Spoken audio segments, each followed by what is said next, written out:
할렐루야. 예, 오늘 또 구원의 확신 파트를 들어가겠습니다. 지난주에 구원이라고 하는 것은 무엇이냐, 구원은 어떻게 받는 거냐, 구원은 믿음에 의해서 받는 건데 그 믿음의 실체는 뭐냐, 구원받는 믿음의 실체는 뭐냐라고 했을 때 그것은 예수님을 인격적으로 영접하는 것이다. 그렇게 말씀을 드렸습니다. 예수님을 마음으로 인격적으로 영접하는 그것이 왜 이렇게 중요하냐? 예수님은 인격적이기 때문에 그렇습니다. 사단은 인격적이 아니고 마귀도 귀신도 인격적이 아니라서 인간을 제 집 드나들듯이 왔다 갔다 합니다. 그런데 성령님과 예수님은 문을 두드리십니다. 내가 문 밖에 서서 문을 두드리노니 네가 내 음성을 듣고 문을 열면 내가 너에게로 그에게로 들어가. 그렇죠?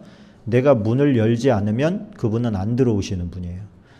그 생명은 우리에게 있는 게 아니라 예수님에게 있는 겁니다. 그 생명이 우리 안으로 들어오는 것이 영생이 들어오는 거예요. 그래서 예수님이 저기에서 영생을 던져주는 게 아니라 예수님 안에 있는 영생이 내 안으로 들어오는 겁니다. 그 들어오는 것을 무엇을 통해서 하시느냐? 내가 인격적으로 예수님 내 안으로 들어와 주세요라고 하는 고백을 통해서 하신다는 거예요. 그것이 시인입니다. 예수를 시인하는 것이고 내 안으로 들어올 때 내가 그분은 나의 구세주가 되십니다라고 하는 입술의 고백은 나 스스로와 더불어 밖에 있는 사람들에게도 증거되어야 됩니다. 그래서 우리가 전도를 한다, 예수님을 찬양한다, 높여드린다 이런 표현이 결국에는 뭐냐면은 와서 예배당에서 찬양하는 행위, 찬송가를 부르는 행위, 이것보다는 내가 삶 가운데서 예수님을 자랑하는 거예요. 그게 찬양이에요. 찬양이라는 게 뭐예요? 높여드리는 거예요. 자랑하는 거예요. 자랑.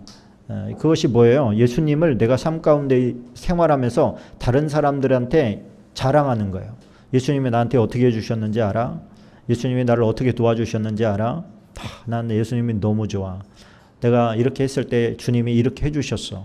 이런 고백들이 사람들에게 이렇게 전하는 거 그 자체가 찬양이라는 거예요.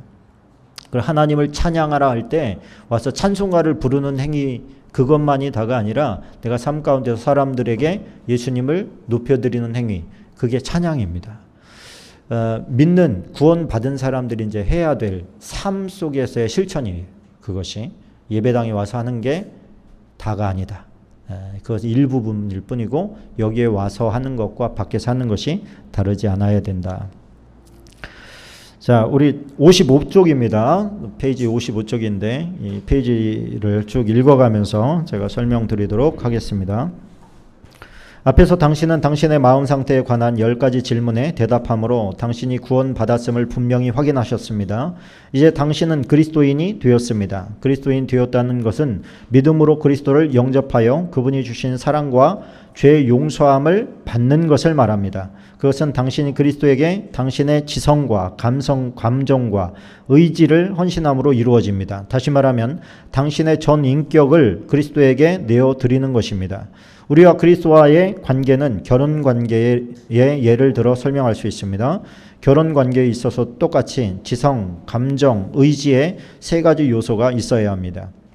예를 들면 한 남자가 그의 약혼자를 자기에게 잘 맞는 신부감이라고 알고 또 마음으로 그 여자를 사랑할지라도 그것으로 결혼이 성립되는 것은 아닙니다.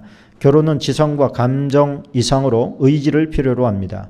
한 남자와 한 여자가 의지의 행위로 주례자 앞에서 남편과 아내가 될 것을 서약하기 전까지는 결혼이 성립되지 않습니다. 결혼이 성립되기 위해서는 주례자의 질문에 네라고 하는 한마디의 분명한 대답이 필요합니다. 우리와 예수 그리스도와의 관계에 있어서도 마찬가지입니다. 먼저 그리스도를 지식적으로 알아야 합니다. 그리고 감정적인 체험도 필요합니다. 그러나 그것만으로 충분하지 않습니다. 이 두 가지가 확실할지라도 의지의 행위로 그리스도를 그의 삶 속에 주님으로 모셔드리지 않으면 그리스도인이 될 수 없습니다. 구원에 있어서 구원을 받는 데 있어서 우리가 해야 될 것은 할 수 있는 것은 아무것도 없다. 그런 말씀을 드렸습니다. 우리가 의지적인 행동으로 하는 그 범위는 뭐냐?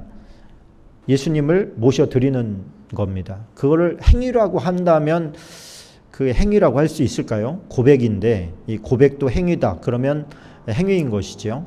예수님 내 안으로 들어와 주세요. 나와 함께 해주세요. 내 안에 주님을 모시기를 원합니다. 라고 하는 그 고백은 구원의 키예요. 내가 예수님을 내 안으로 모셔드리는 것 자체가, 예수님 내 안으로 들어오는 것 자체가 구원을 받았다라고 하는 거라고 했잖아요. 이 예수님을 마음으로 모셔드리는 행위가 사실은 성찬입니다. 성찬.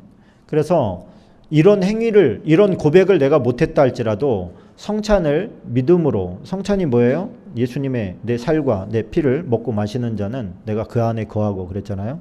내가 그에게 들어간다. 요한계시록의 말씀과 일치되는 말씀이에요. 그래서 우리가 신앙생활을 할 때 제가 누군가를 전도하고 초청할 때 예수님을 영접하시겠습니까? 이렇게 물으면 예, 나 예수님 믿고 천국 가고 싶습니다. 그러면 이제 기도할 줄 모르니까 저를 따라서 하세요. 그리고서 예수님 저는 죄인입니다. 저의 죄를 용서해 주세요. 또 제 마음 문을 엽니다. 제 안으로 들어와 주세요. 제 안에 들어오셔서 영원히 떠나지 말아 주세요. 주님의 나라에 갈 때까지 나를 인도해 주세요. 예수님의 이름으로 기도합니다. 아멘. 이렇게 이제 영접 기도를 하게 합니다. 왜? 그것이 자기의 인격적으로 예수님을 모셔드리겠다고 하는 내가 대답을 들었기 때문에 그때는 초신자는 기도할 줄 모르니까 대신 기도를 해주는 거예요. 그런데 그런 기도를 하지 않았다 할지라도 성찬에 참여하는 의식이 바로 예수님을 마음으로 모셔드리는 행위를 하는 겁니다. 우리는 성찬을 할 때 이 성찬이 윗속으로 들어간다고 생각하는 사람 아무도 없죠? 그렇죠? 위로 들어가는 거잖아요, 실상은. 그러나 이것을 우리는 내 몸으로 들어온다. 몸과 하나가 된다라고 하는 믿음을 가지고 먹고 마시는 겁니다. 의지의 행위는 거기까지입니다. 예수님을 영접하는 거. 구원의 커트라인 얘기를 했죠? 기억나시나요? 구원의 커트라인이 누구라고 그랬어요? 예수님의 오른편에 달렸던 강도라고 그랬어요. 그 강도의 고백이 구원의 커트라인이에요. 그래서 구원이 좁은 문이다. 아무나 들어갈 수 없다. 아주 이런 굉장히 어렵게 만들어버리는 구원에 대해서 아주 특별한 소수만이 들어갈 수 있는 그런 어떤 협소한 굉장히 좁은 문, 그거를 구원의 문과 연관시켜서 그걸 해석을 하는 분들이 꽤 많습니다. 물론 구원 받았다고 해서 내가 그렇게 믿는다고 해서 내가 엉터리로 신앙생활을 하고 엉망진창으로 한다고 할 때 그 믿음은 무의미한 것이 돼버리는 것이죠. 구원을 부활이라기보다는 그 사람들 주장은, 믿지 않는 사람들 주장은 기절했었을 것이다. 또 잠깐 죽었었지만 죽었다가도 왜 그 심장 압박하면은 다시 깨어나는 경우도 있으니까 그렇게 돼서 다시 살아났을 것이다. 이렇게 이제 주장하는 사람이 있지만 그 부분에 대해서는 얘기를 못해요. 3일 만에 돌아다닐 수 있냐? 이렇게 했을 때는. 그렇기 때문에 예수님께서 이렇게 지팡이 짚고 어쩔 수 없이 막 이러면서 다니신 게 아니고 그냥 그 시공간을 초월해서 막 다니시잖아요. 그런 부분을 봤을 때 하나님의 아들이라는 것을 인정할 수밖에 없다. 이렇게 보는 것이죠. 믿지 않는 사람들은 그렇게 그렇게 생각할 수밖에 없는 것이고, 그러나 우리는 그렇게 믿지 않는다는 거예요. 그래서 우리가 지금 말씀드리고자 하는 요지는 뭐냐면, 예수님이 죽었다가 살아난 것은 믿는 사람들만 인정하는 게 아니라 믿지 않는 사람들도 역사적인 문헌 가운데 많이 드러나 있다라고 하는 것입니다. 자, 예수 그리스도는 누구십니까? 예수님은 자신을 어떻게 소개했습니까? 요한복음 10장 30절 같이 한번 읽어보겠습니다. 나와 아버지는 하나이니라 하신대. 요한복음 14장 8절 9절. 빌립이 이르되 주여 아버지를 우리에게 보여주옵소서. 그리하면 족하겠나이다. 예수께서 이르시되 빌립아 내가 이렇게 오래 너희와 함께 있으되 내가 알지 못하느냐? 나를 본 자는 아버지를 보았거늘 어찌하여 아버지를 보이라 하느냐? 아버지를 보았거늘 이라고 하는 단어를 찾아보니까 호라오라고 하는 헬라어인데 인지하다 그런 뜻이에요. 인지하다, 경험하다, 알다 그런 뜻입니다. 그러니까 우리가 보았거늘이라고 하는 것은 약간 좀 어감이 약간 의미가 좀 다르죠. 인지하는 것과 보는 것과는 약간 다른데 우리는 봤다 이렇게 그냥 번역을 했기 때문에 조금 오해가 생길 수가 있습니다. 아버지가 예수님의 모습으로 나타난 건가? 이렇게 이제 생각할 수 있는데 그것은 달라요. 예수님이 기도하셨습니다. 그죠? 누구한테 하셨어요? 아버지와 기도를 하셨어요. 우리가 기도는 요청이라고 자꾸 생각하니까 예수님도 아버지한테 뭔가 요청하셨나 보다 이렇게 생각을 하는데 기도는 요청이 아닙니다. 사실은. 기도는 대화거든요. 대화. 그래서 예수님도 아버지와 대화하셨습니다. 때를 얻든지 못 얻든지 대화를 하셨고 새벽에 대화하셨고 밤늦도록 대화하셨습니다. 이렇게 이해하시면 됩니다. 그런데 어찌하여 아버지를 보이라 하느냐 이렇게 얘기합니다. 그럼 이 뜻을 조금 다시 말을 하면 빌립아 나를 보면 아버지가 하는 것과 내가 하는 것이 다르지 않아 이런 것이죠. 내가 하는 모습을 보면 아버지가 하는 것을 똑같이 하는 거야. 주님이 뭐라고 하시죠? 아버지께서 일하시니 나도 일한다. 그러니까 예수님이 하시는 일과 아버지가 일이 종류가 다르지 않다. 같은 본질을 가졌다. 그런 뜻이에요. 여기서 나와 아버지는 하나이니라. 우리가 삼위일체설, 삼위일체라는 단어가 어디서 왔다고요? 중국에서 넘어온 거예요. 중국에서. 한자로 보니까 일체잖아요. 몸이 하나다. 삼위가 있는데 몸이 하나야. 이렇게 해석을 하다 보니까 몸이 하나인데 세 분으로 나타나셨나. 이렇게 자꾸만 이거 참 옛날에 목회하신 그런 신학하신 분들이 이 부분을 제대로 설명을 못 해줬어요. 한자를 번역했기 때문에. 그런데 원래대로 한다면 삼위, 보위를 말하는 거예요. 세 개의 보위가 있는데 하나의 본질을 가지고 계시다. 그런 뜻입니다. 그래서 삼위일체보다는 삼위일 본질 이렇게 표현하는 게 더 정확한 표현입니다. 하나님은 세 분이신데 한 본질을 가지고 계신 분이다. 이렇게 우리가 이해를 하시면 되겠어요. 그래서 그 본질의 상하 좌우나 뭐 크기나 이런 것들이 동일해요. 본질이 다 똑같아요. 근데 형체가 다른 모습으로 나타나신 거예요.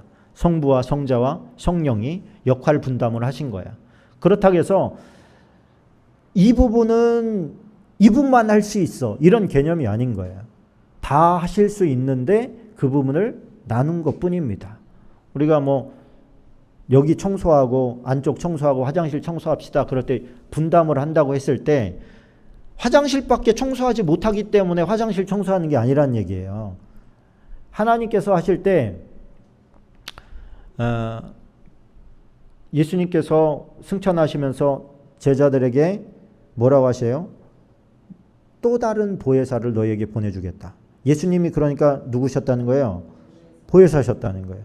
근데 내가 또 다른 보혜사를 보내줄 거야. 그때 또 다른 알로스라고 하는 게 뭐냐면 똑같이 생긴 똑같은 본질을 가진 그런 뜻이에요. 그래서 이것과 이것은 다르지만 얘와 똑같은 그릇이 하나 더 있으면 똑같이 생긴 거잖아요. 그죠? 그런데 다른 거잖아요. 이런 개념인 거예요. 그래서 보혜사는 예수님도 보혜사인데 나와 내가 너희랑 같이 있었던 것처럼 똑같이 느낄 수 있는 그분을 보내줄게. 근데 그분은 지금 이렇게 소수랑 같이 있는 것과 다르게 모든 사람과 같이 있을 수 있는 보혜사야. 이렇게 얘기를 해주신 거예요. 할렐루야. 그러니까 우리는 성령님과 함께 할 때 예수님이 나랑 함께 있는 것을 느끼셔야 돼요.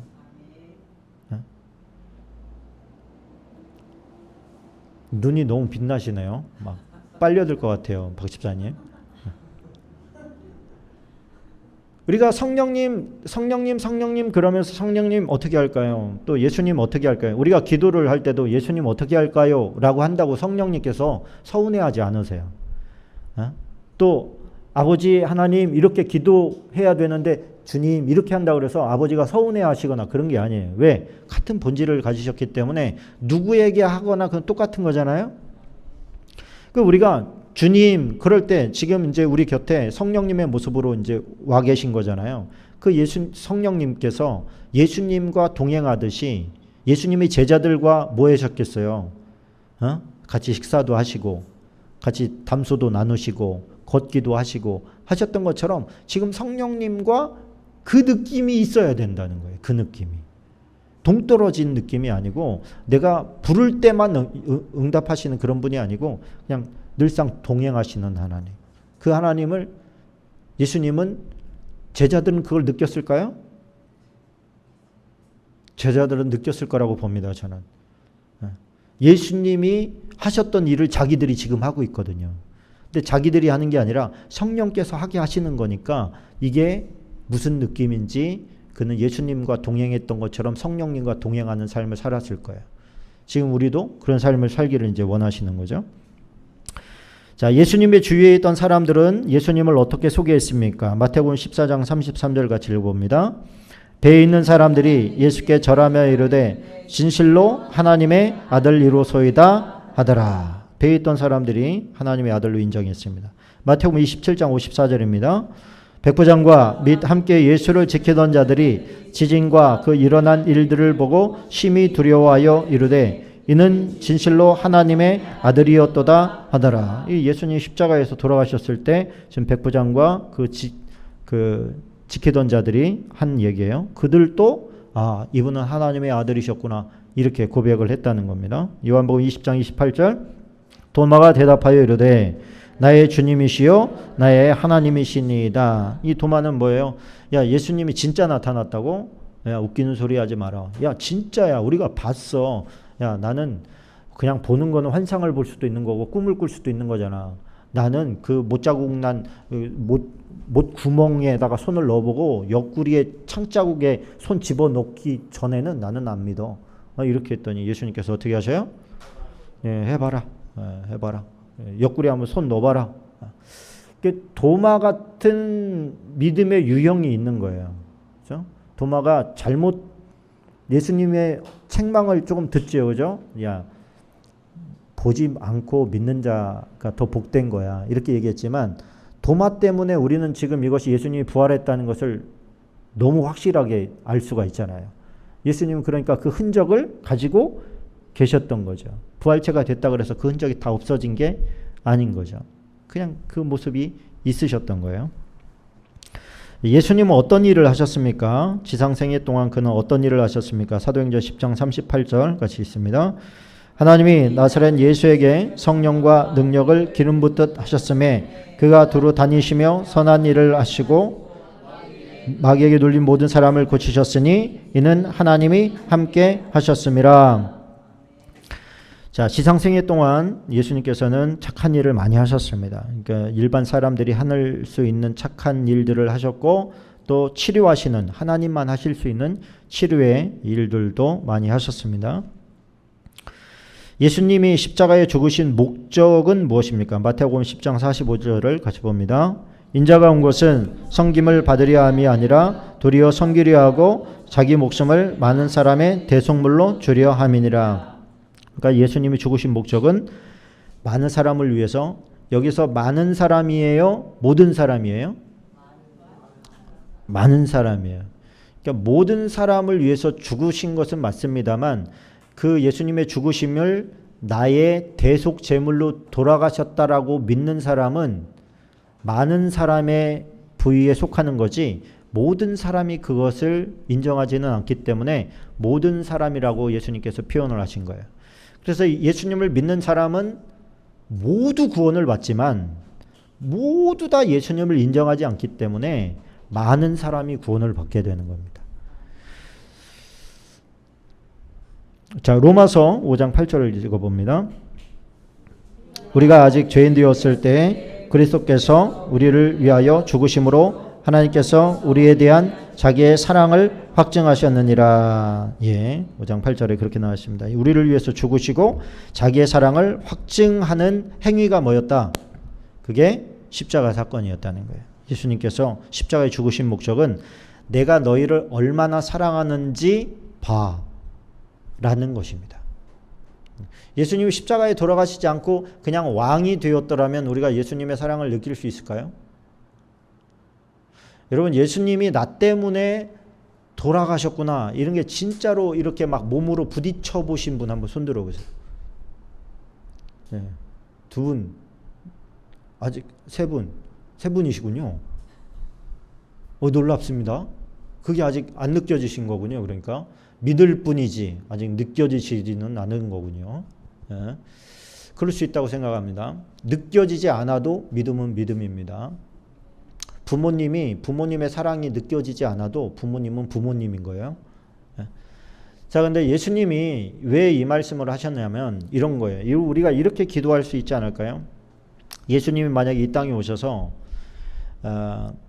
몸소 체험한 게 없으시다면 하늘에 계신데, 하늘에 하나님 우편에 천국에 계신데, 그 천국에 계신 예수님께서 천국에서 우리한테 내가 너를 사랑한다 라고 했을 때 그게 우리한테 와 닿았을까요? 아마 와 닿지 않았을 것 같아요. 저 같으면. 왜 와 닿지 않아요? 예수님이 천국에서 고생하셨을까요? 비난 받아보셨을까요? 조롱 받으셨을까요? 아파 보셨을까요? 채찍에 맞아 보셨을까요? 가난에 허덕여 보셨을까요? 그런 거 없잖아요. 그죠? 천국이잖아요, 진짜. 천국에서 사셨잖아요. 천국에서 사신 분이 지금 이 지옥과도 비슷했던 이 땅에서 서로 얽히고 설키고 미워하고 증오하고 전쟁하면서 죽이고 죽고 하는 그런 피 흘리는 상황에 있는 존재들을 어떻게 이해를 하시겠어요? 어떻게 이해를 하고 사랑한다고 얘기하면 어떻게 그것을 믿어지겠어요? 그게 나와 전혀 동떨어진 곳에서. 그런데 예수님께서 오셨잖아요. 그죠? 오셔서 집을 구할 수 없어서가 아니라 일부러 노숙하신 거죠. 집 없는 사람들 심정 안다 그러시려고. 조롱 당하셨죠. 배신 당해 보셨죠. 가난이 뭔지 처절하게 아시죠. 그래 이런 채찍에 맞으심과 억울하심과 뺨 맞으심과 침 뱉으심과 이런 인간이 겪을 수 있는 모든 감정 상태, 그리고 많은 그런 상황들을 예수님께서 지금 품으신 거잖아요. 그리고 그런 상황 가운데 있는 우리들을 위해서 예수님께서 채찍에 맞으신 거고, 그런 상황 가운데서 죄진 우리들을 불쌍하게 여기셔서, 우리가 너무너무 찢어지게 가난한 집에서 자라는 아이가 뭐를 하나 훔쳤다. 과일집에서 하나 훔쳤다. 그러면 잘못한 거는 사실이지만 이해도 되잖아요. 아멘입니까? 네, 도둑질 한 번도 안 해보셔서 모르시나? 이해도 되잖아요. 그러니까 예수님께서는 그걸 정죄하려고 오신 분이 아니에요. 우리가 이 땅은 어둠의 세력들이 다 잡고 있는 세상이기 때문에 그 어둠의 세력들이 잡고 있는 곳에서 살아가는 우리의 마음과 상황을 예수님께서 친히 겪어보신 거예요. 그리고 그것이 결코 만만치 않다는 것을 예수님께서 아시는 거 아닙니까? 그래서 우리 이 전에 공부할 때 예수님께서 우리의 모든 상황을 뭐 하신다? 체슐하신다. 겪어봐서 아는 그 긍휼을 가지고 계시다. 그러니까 우리가 배고픈 사람은 배고파 본 사람이 배고픈 걸 알잖아요. 그렇죠? 여러분 옛날에 살던 사람 요즘에 그 태어나서 자라고 있는 아이들 보면 부족한 게 없잖아요. 네가 얼마나 지금 행복한 상황에 있는데 근데 그거를 애가 행복을 느껴요? 거기에서 불만거리를 찾아내요. 왜? 그걸 못 견뎌봤어요. 배고프면 라면 끓여 먹으면 됐잖아. 이렇게 얘기한다고. 그러니까 이거는 경험이 없으니까 느낄 수가 없는 부분이 있는 거죠. 아버지도 예수님도 아마 천국에서 그런 한계를 느끼셨을 것 같아요. 천국에 온 사람이 예수님은 안 아파 보셨잖아요. 이렇게 얘기하면 예수님 할 말이 없잖아요. 예수님은 돈이 없어 본 적이 없잖아요. 그러면 할 말이 없는 거잖아요. 예수님이 진짜 이 땅에 오셔서 마치 왕이 민생들이 어떻게 사는지 그냥 서민의 옷을 입고 와서 같이 그들의 시장 바닥에서 어떻게 사는지, 가난한 집은 어떻게 사는지 이렇게 돌아보는 게 있지 않습니까? 그런 것처럼 예수님께서 이 땅에 오셔서 진짜 그런 모든 것을 치유하신 거죠. 몸에 담으신 거죠. 그래서 아픈 사람이 예수님 저 아파요. 그러면 내가 그거 안다. 이렇게 예수님 저 배신당했어요. 그러면 내가 그거 안다. 그게 얼마나 위로가 됩니까? 예수님도 아셔. 예수님도 아시는구나. 그것이 그냥 경험하지 못했으면 추상적으로 아는 것밖에 모르지만 진짜 체휼하셨기 때문에 그냥 몸으로 겪으셨기 때문에 근데 그런 아픔과 고통을 왜 했다고? 너희를 사랑해서 했다고. 진짜 공감하려고 친히 이 땅에 오셔서 대속물로 주시면서 그 모든 고통을 자기가 예수님이 경험을 하신 거예요. 그래서 우리가 예수님께 뭔가를 아뢰을 때 우리의 형편과 사정에 관한 거라면 예수님께서 대부분 다 아실 겁니다. 그게 예수님이 우리에 대한 사랑을 확증하신 거다. 십자가가. 그는 지금 무엇을 하고 있습니까? 예수님은 자기가 죽은 후에 어떤 일이 일어날 것이라고 말했습니까? 마태복음 16장 21절입니다. 시작. 이때로부터 예수 그리스도께서 자기가 예루살렘에 올라가 장로들과 대제사장들과 서기관들에게 많은 고난을 받고 죽임을 당하고 제3일에 살아나야 할 것을 제자들에게 비로소 나타내시니 예수님께서는 죽음만 사람들이 죽으면 다 끝난다 이런 생각을 가지고 있잖아요. 죽으면 다 끝난다. 근데 예수님께서는 죽음 이후에 뭐가 있다 이렇게 얘기해 주시는 건데 거기까지는 이게 뇌가 안 미치는 거예요. 왜? 사람이 생각하는 수준은 살아있을 때밖에 없는 거예요. 죽었다. 그러나 그 다음에 살아난다. 여기까지는 부활과 영향이 있는 거잖아요. 저와 여러분도 마찬가지예요. 죽었는데 그 뒤에도 어떤 일이 일어날 수 있다라고 하는 것을 예수님께서 지금 처음 얘기하는데 제자들은 이해를 못하는 거예요. 아직 그 정도 수준이 안 된 거예요. 이해할 수 있는 수준이. 근데 예수님께서는 예수님이 살아났을 때 떠오르게 하셔요.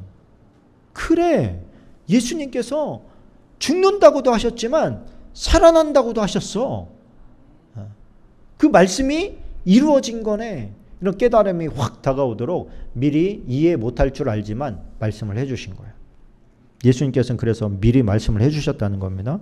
부활하신 예수님은 지금 어디서 무엇을 하고 있습니까? 에베소서 1장 20절 23절 그의 능력이 수도 안에서 역사하사 죽은 자들 가운데서 다시 살리시고 하늘에서 자기의 오른편에 앉히사 모든 통치와 권세와 능력과 주권과 이 세상뿐 아니라 오는 세상의 일컫는 모든 이름 위에 뛰어나게 하시고 또 만물을 그의 발 아래 복종하게 하시고 그를 만물 위에 교회의 머리로 삼으셨느니라. 교회는 그의 몸이니 만물 안에서 만물을 충만하게 하시는 이의 충만함이니라.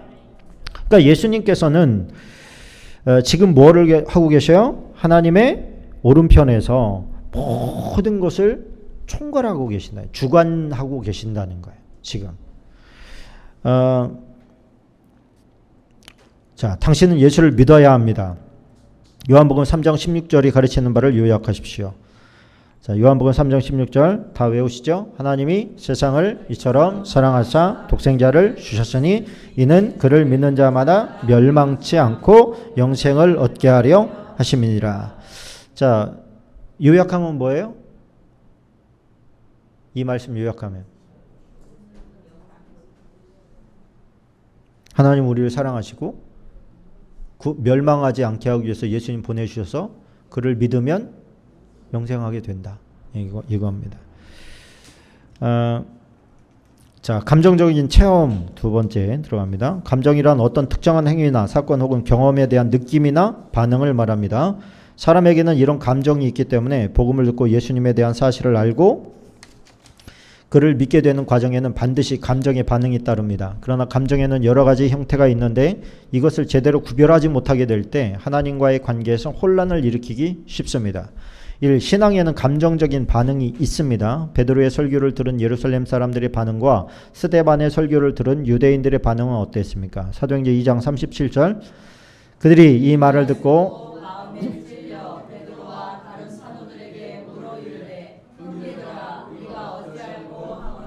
사도행전 7장 54절. 그들이 이 말을 듣고 마음에 찔려 그를 향하여 이를 갈거늘. 두 가지 파트가 나타났습니다. 첫 번째는 그러면 우리가 어떻게 해야 돼? 이런 사람과 그런 게 어딨어? 그러고서 분노하는, 화를 내는 이 두 가지 종류의 사람들로 나뉘었다는 겁니다. 같은 복음의 메시지를 들었음에도 불구하고 같은 반응이 일어나지는 않는다는 거예요. 예수님을 믿으라고 얘기했을 때 어떻게 하면 예수님을 믿어? 어떻게 믿는 거야? 구원은 어떻게 받는 거야? 이렇게 하면서 더 나아가기 위한 질문으로 나가는 사람이 있는가 하면 그걸 배척하고 대적하는 사람이 있을 수 있다는 거예요. 이 두 가지 모형을 다 보여줍니다. 이것은 우리가 전도를 할 때 다 같은 반응이 일어나지는 않는다. 우리가 너무나 당연한 거지만 어떤 사람은 받아들이고 어떤 사람은 받아들이지 않는다. 그런데 현대 지금은 어떤 생각이 만연해 있냐면 우리가 복음을 제시를 해도 받아들이지 않을 거야 라는 생각이 더 많이 우리 머릿속을 잠식하고 있어요. 그래서 분명히 받아들일 사람이 있음에도 불구하고 복음을 전하지 않는 우를 범하는 거죠. 그래서 여러분, 우리가 그냥 복음을 제시했을 때 저 사람의 마음 문을 여는 것도, 저 사람이 예수님을 믿고 싶은 마음의 생각이 들게 하는 것도 내가 하는 게 아니고 성령께서 하시는 거예요. 우리는 그냥 스피커가 돼서 그냥 예수님의 말씀을 전하기만 하면 돼요.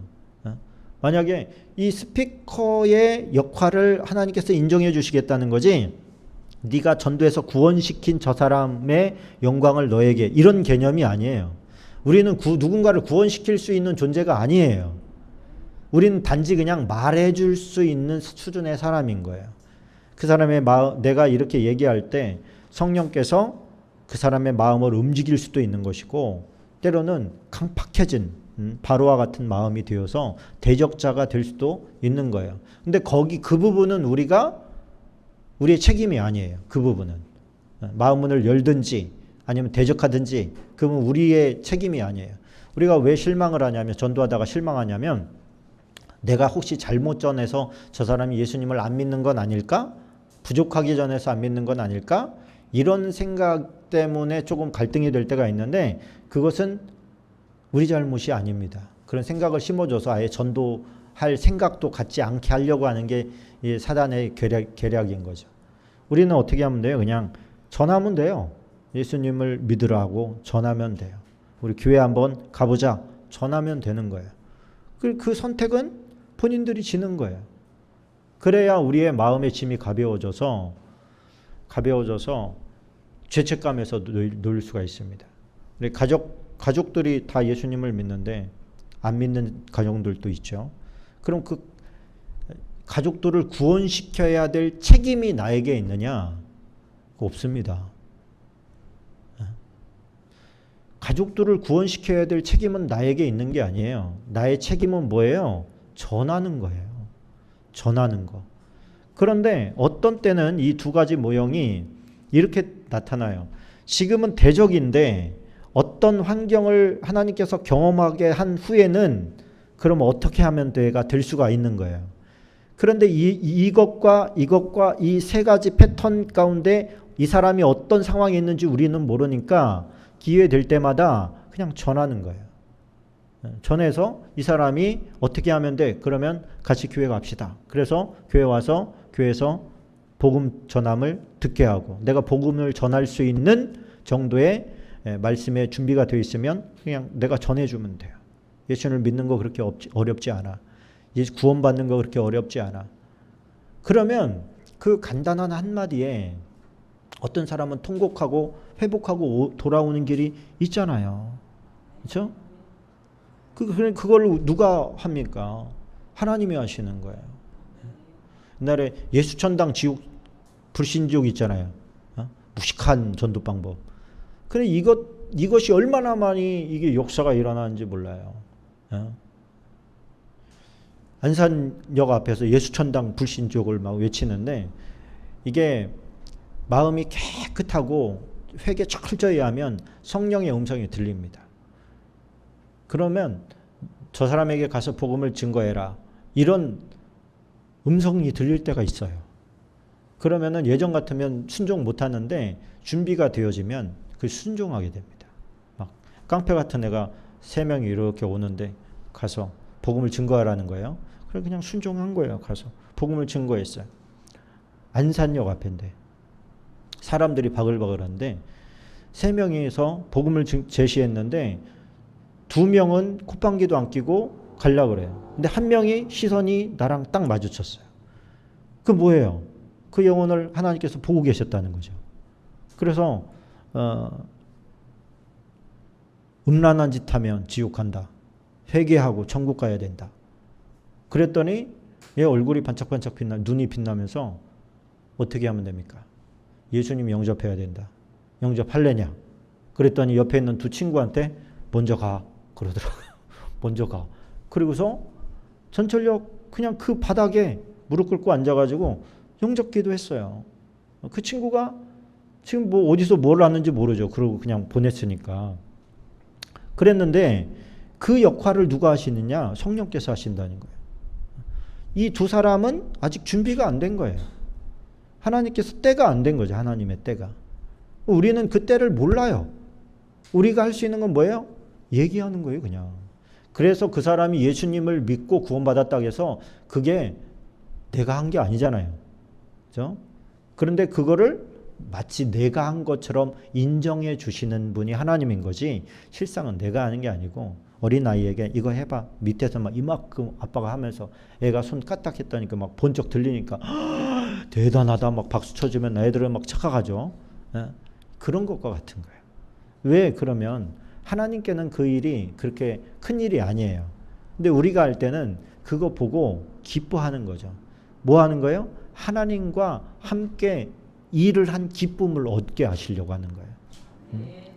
그래서 우리가 해야 될 것은 그 무거운 죄책감에 눌려서 우리 엄마 아빠는 아직도 구원을 받지 못했는데 이거는 내 책임이야. 막 이런 어떤 나를 옥죄는 그런 죄책감에서 벗어나시고 성령께 의탁하는 거죠. 성령님께서 도와주십시오. 나는 전하겠습니다. 지혜롭게 전하는 거예요. 막 반발 막 심 들게 하지 말고 부드럽고 온유하고 겸손하게 이렇게 계속 전하다 보면 어느 순간에 마음은 열릴 때가 있어요. 사람 마음은 계속 바뀌거든요. 그 타이밍이 딱 맞을 때 그때를 허락해 주시는 게 이제 하나님인 거죠. 성공하시기를 축원합니다.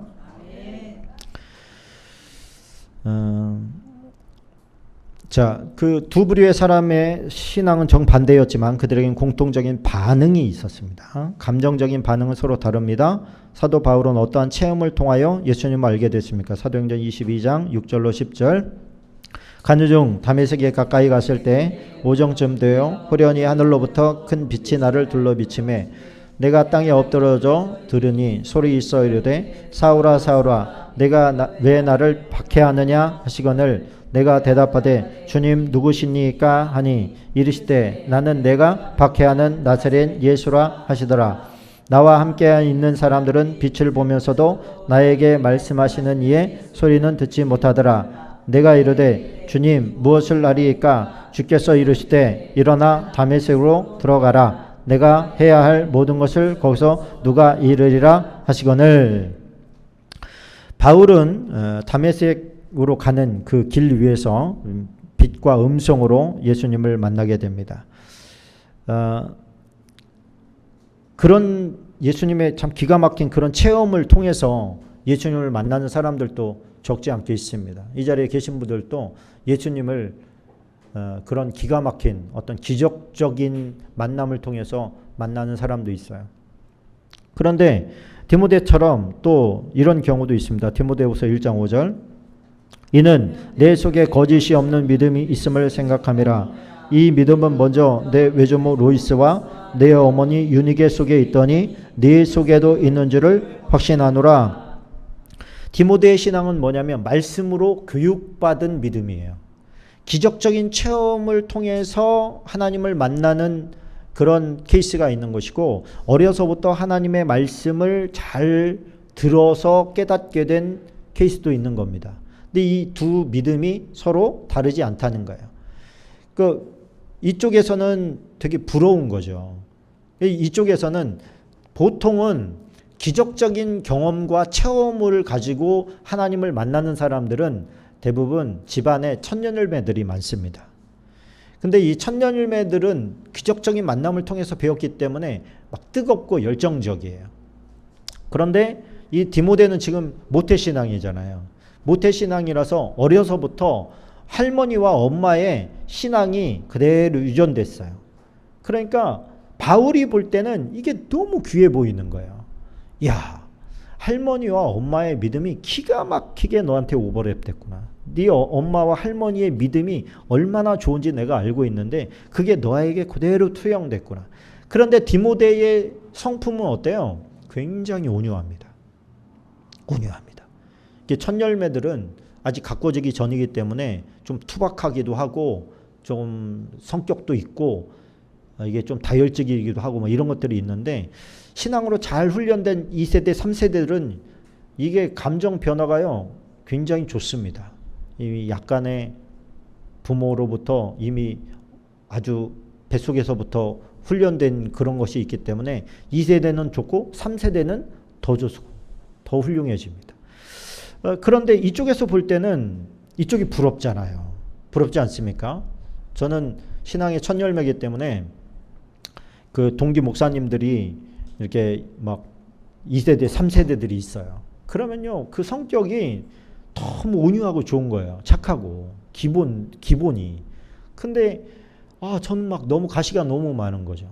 그런 거 보면은 막 너무 뭐라 그럴까요? 막 좀 슬퍼져요. 야. 그런데 또 첫 열매의 영광이 있어요. 첫 열매의 영광은 이쪽에서 볼 때는 자기들은 열정도 없는 것 같고 늘 뜨뜻미지근한 것 같고 별로 뭐 그렇게 이쪽을 보면서 부러워하는 거죠.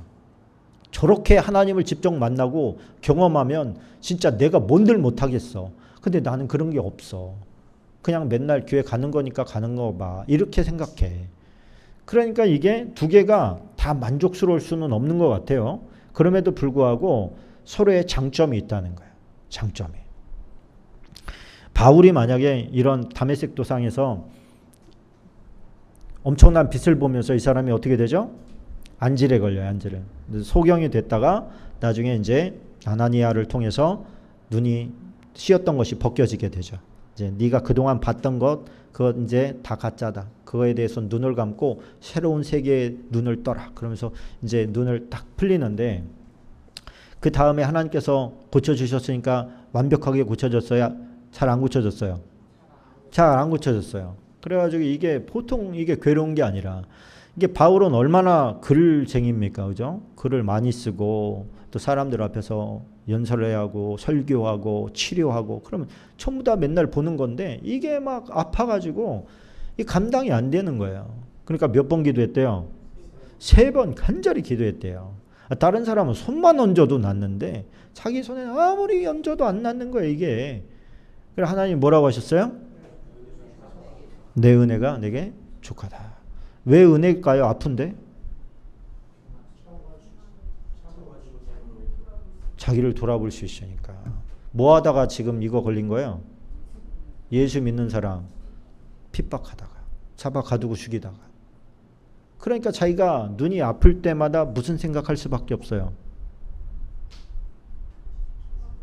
아플 때마다 자기가 죄인이라는 거, 내가 얼마나 죄인인지에 대해서 돌아볼 수밖에 없어요. 기적이 일어나고 막 이적이 일어나고 병든 사람이 낫고 손수건만 얹어도 뭐 벌떡벌떡 일어나고 병자가 고침받는데 얼마나 사람들이 그 사람을 추앙할 거예요. 근데 아프면 어때요? 난 그럴 수 없는 존재야. 난 그럴 수 없는 존재야. 내가 어떤 놈이었는데, 내가 어떤 존재였는데 다 들어가는 거예요. 베드로는 닭이 울 때마다 통곡했대잖아요. 베드로에게 닭이 없었어 봐요. 얼마나 교만했을 거예요. 그런데 닭만 울면 하여튼 슬픔에 겨워가지고 내가 예수님을 3번이나 배신한 놈이에요. 그러니까 교만할 수 없는 자기 자신의 브레이크가 된 거예요, 그게. 그래서 여러분, 우리에게 있는 어떤 하나님 앞에서의 부끄러운 행적들을 그것이 나에게 고통만 준다고 생각하면 안 됩니다.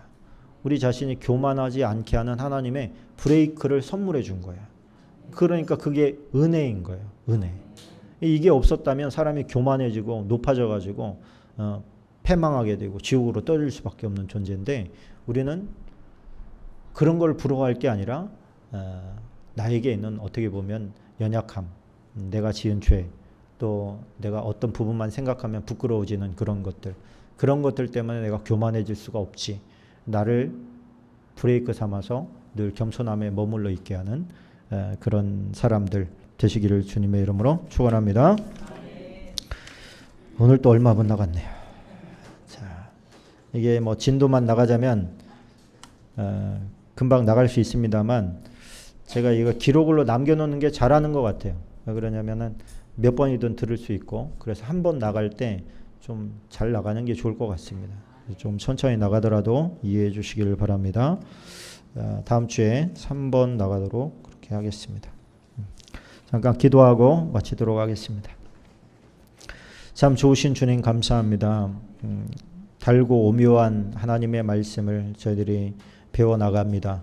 배워나가는 동안에 열을 깨닫게 하시고 스물을 깨닫게 허락하여 주시어서 우리가 말씀을 볼 때마다 펼쳐지는 광활해지는 확장되어지는 말씀에 대한 지혜와 능력을 갖게 허락하여 주시옵소서.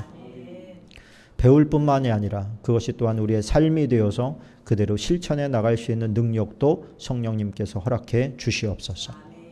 사람들을 만날 때마다 주님을 자랑하기를 원합니다. 주님을 높여드리기를 원합니다.